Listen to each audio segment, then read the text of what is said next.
The while loop. What makes computers so useful is that they can perform repetitive computation without guidance. In this unit, you will learn the two fundamental commands that Java uses to represent loops. The first is called the while loop. Syntax is similar to an if statement. The condition is tested first, and if true, the body of the loop is executed. If it is false, the program exits the loop and continues on in the program. Below is an example of a loop that goes on forever. It will print out hello an infinite number of times. In computer programming, we must avoid creating infinite loops. They will crash your computer or the computer of whomever happens to be running your program. Loops should not go forever. There are 3 rules when creating loops. The variables in the condition must be initialized. The condition is tested before the loop begins. At least one of the variables changes value within the body of the loop, eventually leading to the condition being false. The following example uses a variable to count from 0 to 9. The condition I is less than 10 is true as long as I is not 10. When I becomes 10, the loop terminates. So first we have int I equals 0, where I is initialized to 0. Here we have our condition. As long as I is less than 10, the loop will continue printing out I. Inside the body of the loop, we have our print statement, where it prints out I, and then we have I++, where I is increased by 1 prior to being tested again in the condition. Don't forget this step, or I will always be 0, and the loop will continue forever. So here, int I equals 0, so I is less than 10, 0 is less than 10, we print out 0, then I becomes 1.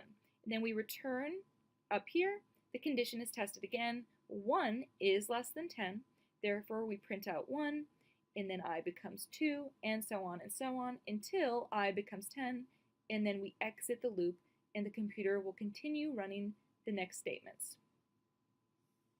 Programmers write the body of loops with an indent. This helps see what's in each loop and when a loop is within another loop. So here we have the indent for the body of the loop, and down here we have the same.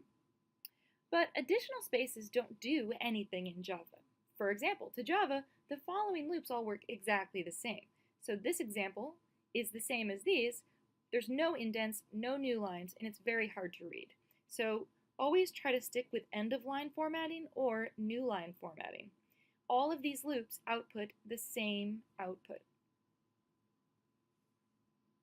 The indentation may not affect the computer, but it does affect our ability to read code. Always indent neatly. There are many styles. Pick one. You're not locked into any decision. Depending on the program you're writing, you may choose to switch styles. You will see this style a lot in this course because it's more compact. This is the end-of-line formatting, where the first curly brace is at the end of the line, where the while loop starts.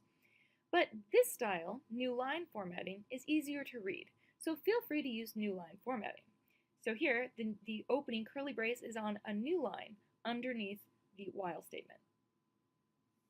We have learned 4 ways to add 1 to a variable. I equals I plus 1, I plus equals 1, I plus plus, which adds 1 to I after evaluation, and plus plus I, which adds 1 to I before evaluation. While we will frequently use I++, it is important to recognize all 4, because even if you always use 1, other programmers may vary, and you must be able to read code that someone else writes. We have also learned 4 ways to subtract 1 from a variable.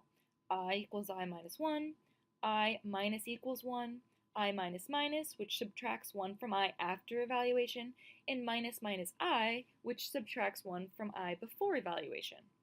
Once again, it's important to know all 4 because you need to be able to read other people's code. When using a loop, one variable is always a counter, so that the loop only runs so many times. The variable starts with a whole number, counts by any number, not just by 1, and then ends with any number that does not satisfy the condition. In this example, we count from 1 to 10 by 1. So we start with an x value of 1, we add 1 to x over and over again until x is 11. When x becomes 11, it no longer satisfies this condition, and the loop terminates. Here's another example. Here's a loop that counts from 5 to 15 by 2. So int x equals 5.